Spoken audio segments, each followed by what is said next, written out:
Hey everybody, welcome back to lesson 3 of our tarot series. I want to take a little bit of a break from looking at the cards and the deck and talk a bit more about interpretation. All right. Shout out to Robert McNichol, who commented down below on our second lesson, asking a very good question as to why I chose to interpret my client's reading in the way that I did. And I'm going to take that exact reading and I'm going to break it down again. We're going to go backwards. I'm going to look at lesson 2's reading and the interpretation that I gave for it, and I'm going to give a different interpretation. What I want to talk about primarily is when you begin to interpret the tarot, especially if you're reading for yourself. There's a strong tendency to try to sugarcoat anything that comes up that may be pointing towards something negative, especially if it's in reference to your behavior, and even as a reader for other clients. If you're reading for another person, sometimes it's difficult for people to look at another person, especially if that person is your client and they're trusting you or they're even paying you. To sit there and say, okay, look, here's your problem, and it's you. You're the problem, and you need to fix that if you want this to go the way you want it to go.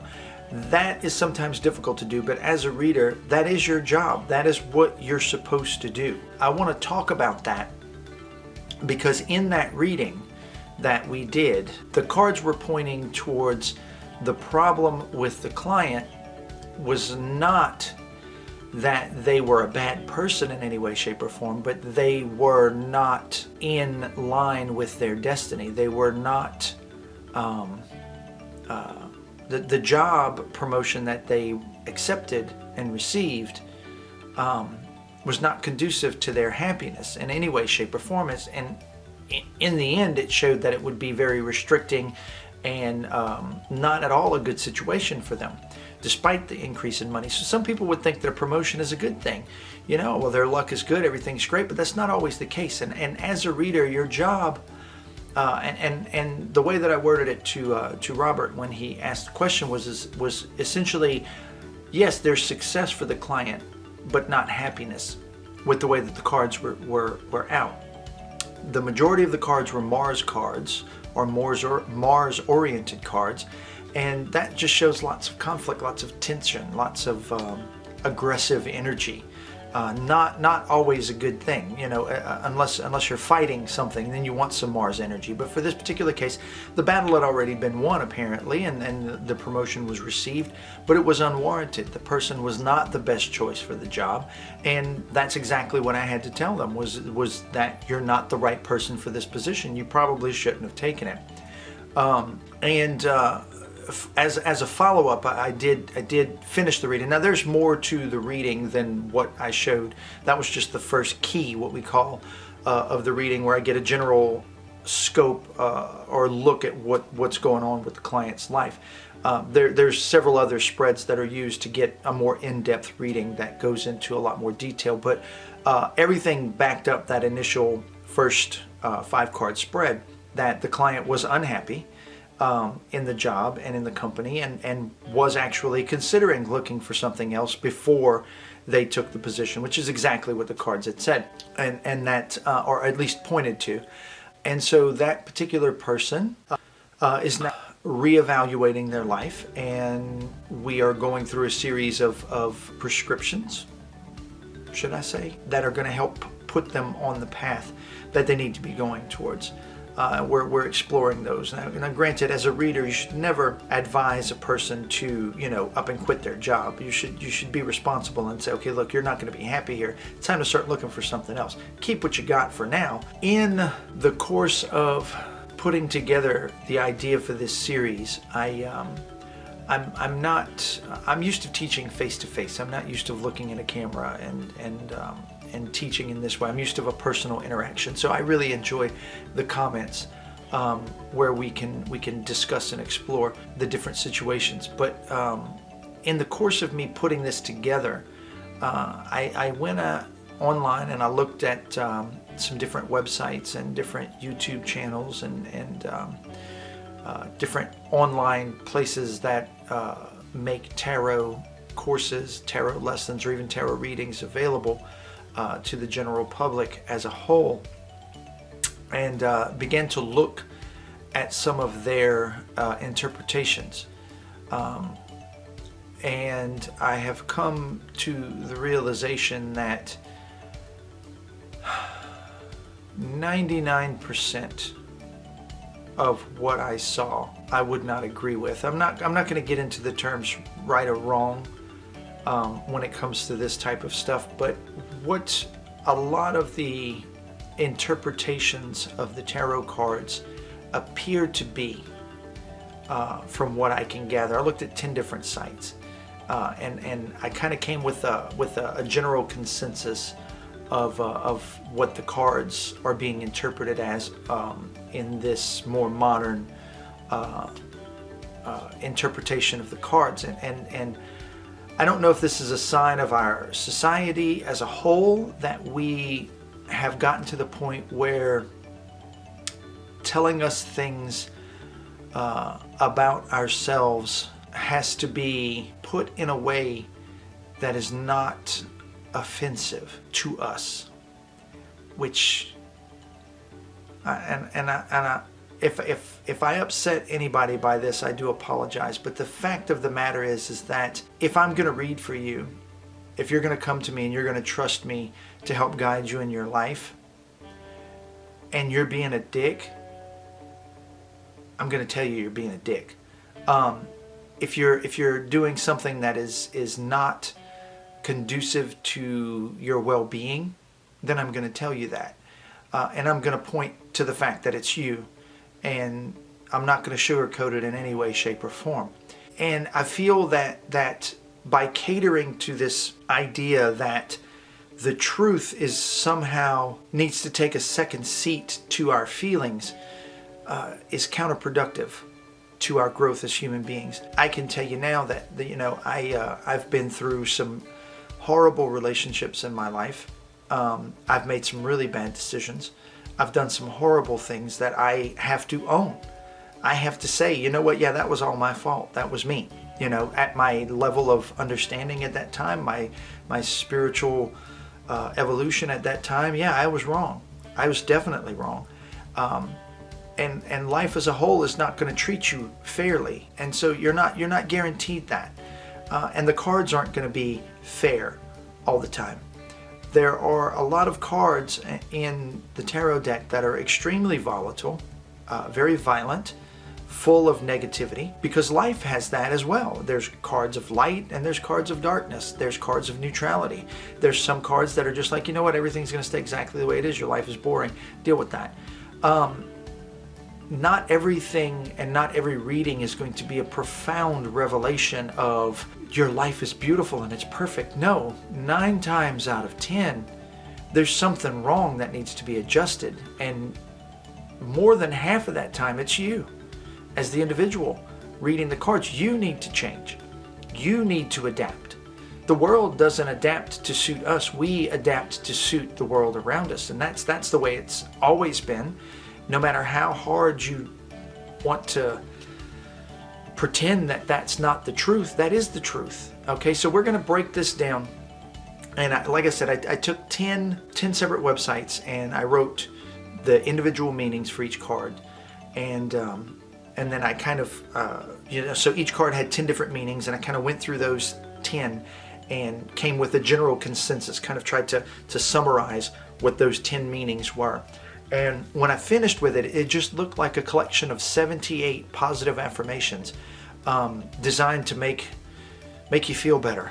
And that is not what a reading is supposed to do. A reading is not supposed to make you feel better. It's supposed to reveal information. It's supposed to tell you things that you need to know. And sometimes those things are really harsh.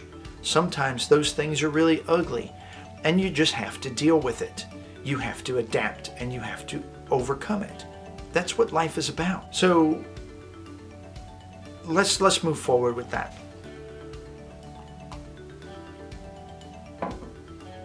Now let's do the modern interpretation of it. Okay, let's do the one with the interpretations that I found online and show you exactly how different this is going to be.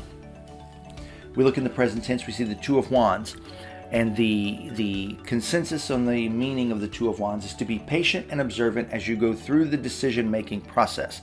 First off, this would be wrong because the decision has already been made. The person has already accepted the position. All right, so basically just be patient in the present tense. That's it. And then in the past, we have the Tower card, and I used a reversed meaning because the card is reversed. I don't particularly use reversed meanings, but we use the reversed meaning, which is you are the catalyst for change. And then the Moon card beyond that is listen to the body and its unique wisdom. Rely upon your inner resources as your best advice. So those two together, from what I can gather, would be that the person in the past has relied upon their inner resources for advice and has become a catalyst for change, which has led them into this decision-making process, which they must be patient with and observant. Okay, and then in the future, we have the Ten of Cups, which is share abundantly with all the levels of people who are involved in the creative endeavor. Not sure how creative you can be when you're a manager of a particular place. I mean, you could be creative. There could be things you could implement, and you should share abundantly with that, with others, with all the people that are working under you. You should share abundantly with your creativity. And then the Eight of Swords, this one really got me. Rise to the occasion with confidence in your talent and ability. So basically what this reading would be telling them is that, be patient for right now. You have trusted your instincts in the past and they have brought about this change for you. And now that you have it, or if you're going to have it, because the decision process is still in the process. Now that you have it, you need to share with the people that are under you and rise to the occasion with confidence in your talent and ability. Okay, so as you can see, two completely different interpretations compared to episode 2's interpretation and this interpretation. Okay, and for what it's worth, and not to be that person to say anything negative, or trying not to be a negative person, but I'm sorry. That reading that I've just given, the more modern interpretation with the more positive spin on things, is really misleading to the client. If I were to give the client that information, that client, essentially I just feel like I'd be blowing smoke up the client's ass and be like, you know what, you don't do anything wrong, everything's perfect, you've done nothing wrong, everything that you've done has led you to this success, blah, blah, blah, blah, blah, blah, blah. And in the end, what it's really happening is that client is suffering with unhappiness, okay? So again, like I said before, and I told this to Robert in the comments on episode 2, was the client has success but not happiness. So the question asked is, what do you want? If you want just success, then yeah, stick with this job, do what you gotta do. If you want happiness, this is not where you're going to find it, and you need to be looking for other things. And again, like I said, this wasn't the complete reading, but as I went through the other keys of the reading, I got more detail and had a conversation with the client and found out that yeah, absolutely, the client is looking for something else, and they're going to move forward in a different direction.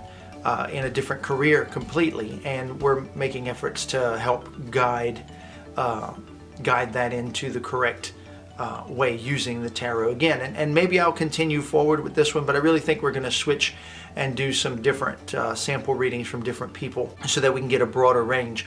Eventually we're going to get into the individual meanings of the cards, but for the time being I just want to do sample readings to kind of give you guys a feel for how a reading is presented, how you combine the cards together to tell the client's story, to read the client's energy. And that's what that particular one was about. And then the second episode was about that. And this episode is more about making sure that you don't sugarcoat it. If the client is doing something wrong, they're doing something wrong, and they need to be told they're doing something wrong. Your job is not to make them feel better about themselves. Your job is to make them better. Not just feel better about themselves, not just think that everything is okay, but to make everything okay, to guide them so that everything is okay. That's your job. That's what you should do as a reader. That's your goal. So with that said, we're going to go ahead and end this one. It's just a short episode, and in the next episode, we're going to cover significators and how significators play out when you're reading both for yourself and for other people. What the importance of a significator is, how to choose your significator, different methods to choose the significators, and how that works in a reading. So we'll cover that next week. And for now, just remember, if you enjoy these videos and you like my rambling on about things, make sure to hit the like and subscribe and click that little bell so that you can be notified of all our new uploads. Like I said, I'm trying to do one a week, but it's a little difficult sometimes, but I'm getting better at it, I think. So with that said, you guys have a great week, and stay safe out there. Remember, practice social distancing.